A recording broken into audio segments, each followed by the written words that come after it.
Polres Aceh Barat mengamankan sejumlah remaja dan sepeda motor tanpa dokumen saat menggelar patroli antisipasi balap liar di sejumlah titik rawan di Kabupaten Aceh Barat Minggu dini hari.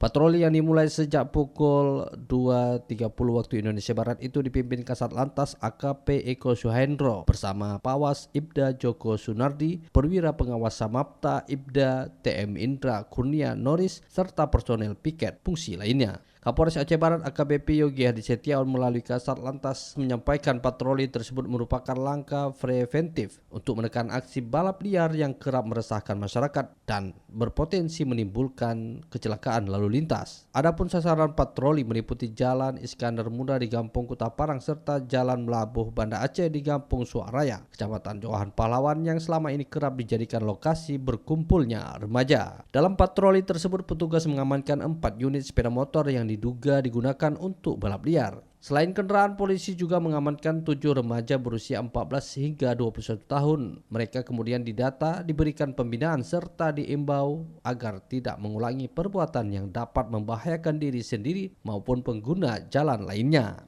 Petugas juga melakukan patroli dialogis dengan menyambangi titik-titik keramaian dan mengajak masyarakat untuk turut berperan aktif menjaga keamanan lingkungan. Patroli berakhir sekitar pukul 4 waktu Indonesia Barat. Selama kegiatan berlangsung, situasi di wilayah hukum Polres Aceh Barat terpantau aman dan kondusif. Reporter RRI Melabu Irhamsyah melaporkan.